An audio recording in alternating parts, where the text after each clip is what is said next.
উম্মত আমি তো কল্পনাও করি নাই, আমি তো ভাবিও নাই উম্মত তুমি এভাবে আমারে বেইজ্জতি করবা। আরে হযরত মাওলানা তারেক জামিল সাহেব দাওয়াত ও তাবলীগের মুরব্বী, উনি বলছেন হাসরের ময়দানে আল্লাহর নবী নিজের পিঠ খুলে দিবে, চাদর সরাইয়া নাফরমান উম্মতকে বলবে, উম্মত আমার পিঠ দেখ, চালনির মতো ছিদ্র ছিদ্র, তায়েফের পাথরের আঘাতে আমার পিঠ ছিদ্র ছিদ্র হয়ে গেছে। আমি এতটা কষ্ট করে যে দিন পৌঁছাইছি, বিনিময়ে আজকে এটা কি নিয়ে আসলে? মানুষ এটা বলে না দুনিয়া যে তুমি এত খারাপ করবা, আমি কল্পনাও করতে পারি, ভাবতেও পারি, ভাবতেও পারি। এজন্য বাপ আমার ফিকির চাই, মূল বিষয় এটাই। আপনাদের কাছে আমার একটা বিনীত অনুরোধ, খুব বেশি লম্বা সময় না, ধরে নেন ইনশাআল্লাহ, আল্লাহ চাহে তো সব মিলিয়ে 1 ঘন্টা ইনশাআল্লাহ। এইটুকু সময় আপনার আল্লাহর ওয়াস্তে আরেকটু কাছাকাছি হয়েছে বসেন, আপনারা সব বেশি পাবেন। এই ফাঁকা জায়গা পূরণ করে চোখের কাছে এসে বসেন। মুরব্বীরা আপনারাও একটু হিম্মত করেন, দেখবেন নেকি পাবেন বেশি। একজন মোমেনের চেষ্টা করা উচিত, যতভাবে নেকি বেশি হয় ততভাবেই তার চেষ্টা করা উচিত।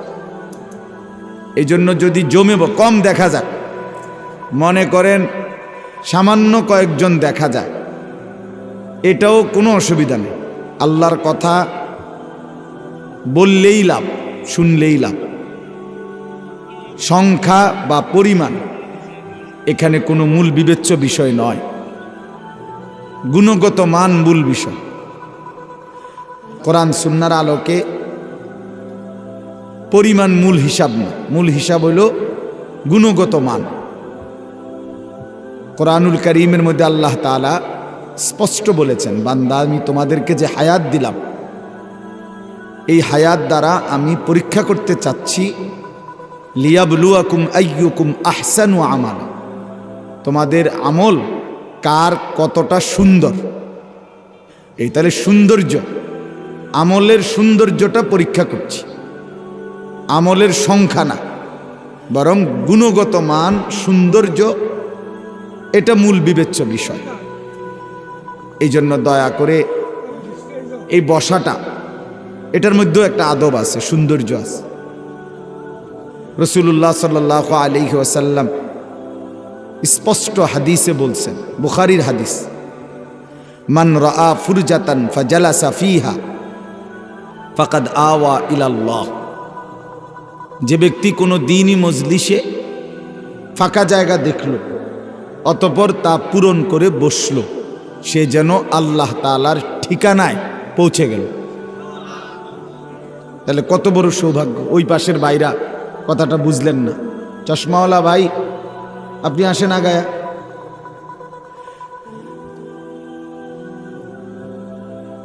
রাসূলুল্লাহ সাল্লাল্লাহু আলাইহি সাল্লামের কোনো হাদিস বলার পর সেটা অনুসরণ করা, আমল করা, এটা আমাদের দায়িত্ব না। শুধু সুবহানাল্লাহ বলিয়া দায়িত্ব শেষ করা, এটা দায়িত্ব নাকি? কথা বলেন না। তাহলে আমি বললাম, মনে করেন যে নবীজি বলছে ফাঁকা জায়গা পূর্ণ করার ফজিলত, তা আপনি করলেন সুবহানাল্লাহ, শেষে তো নবীজির কথার হক আদায় হয়ে গেছে তো নাকি? তাইলে উদ্দেশ্য তো সশরীরে আমল করা, ফিকির করা। এই জন্য দয়া করে আবারও বললাম, পিছনে তাকায়েন না, পিছনে তাকায়, আপনারা আমাদের দিকেই তাকান। তো এই জন্য দয়া করে আমরা প্রত্যেকে মনোযোগী হই, সময় কম সময়ে যেন আমরা উপকৃত হতে পারি। এটুকু সময় হায়াত আপনাদেরও আমারও, সময়টা আপনাদেরও গেল আমারও গেল। আল্লাহ তাআলা আমাদের প্রত্যেককে বেশি উপকৃত হওয়ার তৌফিক দান করেন। মুআজ্জাজ হাজিরিন, আমি আপনাদের সামনে পবিত্র কোরআনুল কারীমের 18 নম্বর পারা, কোরআনুল কারীমের 23 নম্বর সূরা, সূরাটির নাম সূরায়ে মুমিনুন। এই সূরার 100 নম্বর আয়াত বরাবর এই আয়াতটা পড়েছি। একটি আয়াত তেলাওয়াত করেছি, কিন্তু অর্থ বলার সময় আপনাদেরকে আরো অনেকগুলো আয়াত তর্জমা করে শোনাবো ইনশাআল্লাহ। শুধু তেলাওয়াত একটি আয়াত পড়লাম, বাকি আমার উদ্দেশ্য হলো অল্প সময়ই আপনাদেরকে 8 থেকে 9টা আয়াত এই সূরার তর্জমা শোনানো। একটি প্রসঙ্গকে কেন্দ্র করে এখানে 9টি আয়াত ধারাবাহিকভাবে আছে। আশা করি আমরা ইনশাআল্লাহ কোরআনুল কারীমের এই কথা থেকে আমারও উপকার হবে, আপনাদেরও উপকার হবে। আল্লাহ তাআলা আমাদেরকে তৌফিক দান করেন।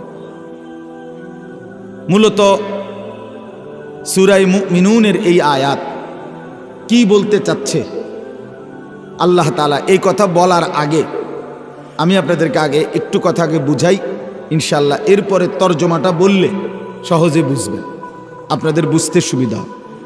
ছেলেরা তোমরা ভাই যে কয়জনই বসছো, এই যে হাতে ধরা যাদের মোবাইল, এটা নামায় ফেলো।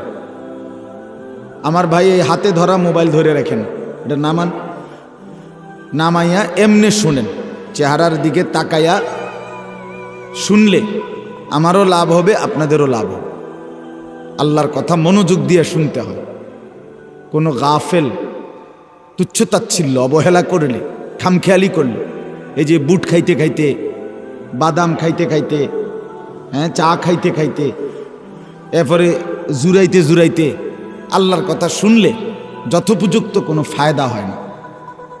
শুনাই হলো যা, পরিবর্তন আসে না, মন মানসিকতা বদলায় না, নিজের ভিতরে ভাবনা আসে না। এজন্য আবারও বলছি, এরপরে কিন্তু আমি ভদ্রচিত বললাম, এরপরে দমক দিব, তখন আপনি শরম পাইবেন, হুজুর হন আর পাবলিক হন। এরপরে যখন আপনার হাতে মোবাইল আমি ধমক দিলে তখন আপনি লজ্জা পাবেন। এজন্য দয়া করে আবারও বলছি, মোবাইলটা সরান হাতের থেকে, এটারে পকেটে নেন। আর যদি মেনে নিতে কোনোভাবেই না পারেন তো আপনি উঠে চলে যান। দয়া করে ঘুমায় থাকলে ভালো, ঘুমাইলে কোনো গুনাহ নাই, ঘুমানোর মধ্যে কোনো ত্রুটি নেই। কিন্তু আমি হাতে ধরা মোবাইল পছন্দ করি না। কেন? কারণ হলো এই হাতে ধরে রাখলে, যতক্ষণ ধরে রাখে ততক্ষণ তার ফিকির থাকে এই মোবাইলের ভিতরে, যে এইটার মধ্যে ঠিক মতো উঠতেছে কিনা।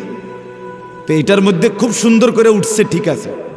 এরম যদি 50,000 ওয়াজও মোবাইলে চমৎকার ওঠে, তা হাসরের ময়দানে এই মোবাইলটা ওয়াজ গুরু সহ ফেরেশতার কাছে জমা দিলেই তো বেহেশত, ঠিক না? বলেন, ইনসাফের কথা বলেন। ফেরেশতা কি মোবাইল জমা নিবে নাকি? তো তাইলে আমার জিন্দিগির হালাত কি? আমার পরিবর্তন কোথায়? আমার ভিতরের অবস্থার কোনো বদলাইল কিনা, এটা দরকার। এজন্য যদি কেউ মনোযোগ দিয়ে শোনে, 3টা জিনিসে মানুষের খুব পরিবর্তন হয়, মনে রাখবেন। 1 হলো চোখের নজর, 2 হলো হাতের স্পর্শ, 3 হলো অন্তরের হৃদয়ের ধড়পড়। অন্তরে আল্লাহর মহব্বত মারেফাতের আগুন জ্বলে। তো কোনো হক্কানি রব্বানি মুত্তাকি আলেম আল্লাহওয়ালা বুজুর্গ এরকম কেরো চোখের দৃষ্টি, হাতের স্পর্শ, এরপরে অন্তরের ধড়পড়, হৃদয়ের একটা নড়াচড়া আছে, অন্তরে একটা ধড়পড় আছে, ধারকান, হৃদস্পন্দন। এইটা যখন চলতে থাকে, হার্টবিট, তো কোনো নেককার আল্লাহওয়ালা, কোনো মুত্তাকি ফরহেজগার বুজুর্গ আলেম, ওনার চোখের নজর যখন কারো উপরে পড়ে তার জিন্দিগি বদলায়। ওনার হাতের স্পর্শ, মুছে দিছে, ছুঁয়ে দিছে, দোয়া করে দিছে, এরকম যদি হাতের স্পর্শ লাগে তার জিন্দিগি বদলায়। আর ওনার কাছে যখন বসে তখন ওনার হৃদয়ের যে ধড়পড়, আল্লাহর মহব্বত আর মারেফত যে ভিতরে আছে, এটার কাছে বসলে আল্লাহর কুদরতে ওই ব্যক্তির অন্তরেও আল্লাহর মহব্বত ট্রান্সফার হয়। এজন্য পরিবর্তনের জন্য এটা জরুরি, এটা জরুরি। গল্প শুনে, কাহিনী শুনে কিংবা শুধু মোবাইল দেখে দেখে পরিবর্তনের সম্ভাবনা খুবই কম। জীবন্ত সাহচর্য, সংস্পর্শ এটা লাগবে, সান্নিধ্য। এজন্য সবসময় মনে রাখবে, আমি প্রতিদিন বলি, কম লোক হোক বেশি লোক হোক, আমার এটা নিয়ে কোনো মাথা ব্যথা নেই, কোনো মাথা ব্যথা নেই।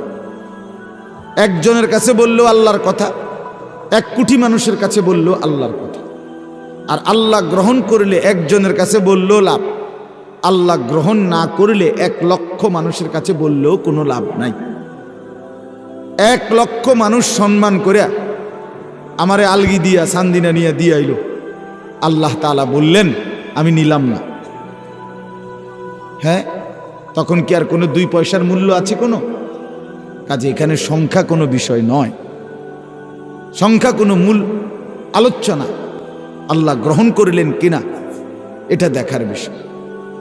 এজন্য পরিবর্তনের জন্য সবসময় মনে রাখবেন, আমি প্রত্যেক দিন বলি, এই যে সমস্ত মুরব্বী, সাফ কথা, রাগ হবেন না, মাঝ বয়সী মুরব্বী যারা জুমার নামাজের দিন ইমাম সাহেব বয়ান করে, উনি 30 বছর ধরে প্রথম কাতারে নামাজ পড়ে, কিন্তু গিয়া বইয়াই জুরানি শুরু করে। যতক্ষণ হুজুর ওয়াজ করে এবড়া ততক্ষণ জুরায়। এই লোক, এই বুড়া মিয়ার জীবনে পরিবর্তন হয় না, এবড়া অনবিরিয়ে খায়। আপনি কি গিয়া দেখেন, উনি অনর সাদওয়ানে বইয়া টেলিভিশনে নাচ গান নর্তকীর ছবি দেখে। এখনো কথা কইতে লাগলে আক করলেই গাল্লা, এখনো সুদের টাকা, কিস্তির টাকা, এই অসভ্য নিকৃষ্ট টাকা, হারাম টাকা প্রতি উনার এখনো ঘৃণা জন্মায় না। মানে যে এই ডকের আছে, এই ডকের এই বাত বন বিড়ি সা, কথা বুঝছেন না, পেঁয়াজু আলু সব, বুট মুড়ি, ফাঙ্গাস, তেলাপিয়া, ফুলকপি, পাতাকপি, ধনিয়া পাতা, কাঁচা মরিচ, এই খাইয়া দাইয়া আছে বালা আরে শতবধ আরে। এটা কোনো জিন্দিগি না, এটা কোনো জীবন না, এটা জীবন না। মুসলিম শরীফের হাদিস, রাসূলুল্লাহ সাল্লাল্লাহু আলাইহি ওয়াসাল্লাম ইরশাদ করেছেন, আ'যারাল্লাহু ইলা ইমরিইন আখারা উমরাহু হাত্তা বালাগা 60।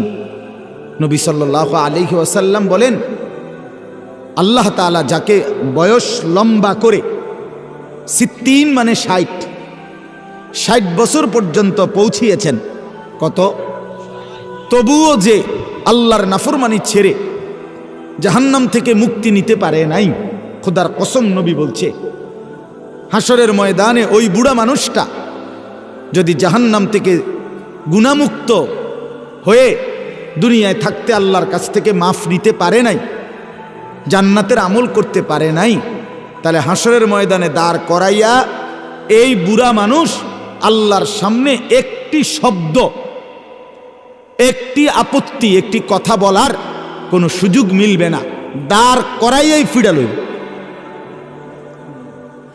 হ্যাঁ, সাফ কথা, দাঁড় করাইয়াই ফিরে দিবে আল্লাহ, ফিট তারে 60 বছর, তবুও সাদওয়ানে বৈশা রাক্ষসের মতো চোখ বড় বড় করে বেডির নাচ চাইতো। শরম কম, হায়া কম, লজ্জা কম, অনুভূতি কম। নালে 60 বছর কত লাশ, কত জানাজা। আপনি এখন জিজ্ঞাসা করেন একজন 60 বছরের মুরব্বী, আপনি কি এই জীবনে মোট 2টা জানাজা পড়ছেন? বলেন, ইনসাফের কথা বলেন। 60 বছরে আপনি কত জানাজা পড়লেন, কত লাশ দেখলেন, কত মানুষের মৃত্যু দেখলেন? এত লাশ, এত জানাজা, এত মৃত্যু, এত কবর, কিছুই আপনারে আল্লাহর কথা মনে করাইতে পারলো না, আপনারে কবরের ভয় দিতে পারলো না। ওমা, আপনি কি শক্ত মানুষ, আপনি অনবিরি খান, কথা বলেন না কেন? না না না, অযৌক্তিক হলে প্রতিবাদ করেন, আমি বন্ধ করে দেব কথা। বলেন, ইনসাফের কথা বলেন। 60 বছর ভিতরে আপনার হায়ার শরম আসে নাই, কখন আসবে? কখন আসবে? আপনি এখনো কেমনে সুদের টাকা গণেন, এখনো কেমনে আপনি কিস্তির টাকা গণেন, এখনো কেমনে আপনি চা দোকানে টেলিভিশনের নাচ গান দেখেন, আপনি মরবেন না? আলাম ইয়ানি লিল্লাযীনা আমানু আন তাখশা কুলুবুহুম লিযিকরিল্লাহ। আল্লাহ তাআলা কোরআনে বলেন, আমার মুমিন বান্দা, আমি আল্লাহর স্মরণ, আমার জিকির, আমার বন্দিগির জন্য তোমার মনটা, দিলটা নরম করবার সময় আজও কি আসেনি? আজও হয়নি? আলাম ইয়ানি, এই বান্দা, আজও হয়নি? মরবা না তাইলে? কবরের কথা তাইলে আর মনে পড়বে না? আল্লাহর স্মরণ তাইলে আর আসবে না? গুনাহ আর ছাড়বা না তাইলে? বলে আল্লাহ জিজ্ঞেস করছে, ইকতারাবা লিন্নাসি হিসাবুহুম ওয়া হুম ফি গাফলাতিন মুরিদুন।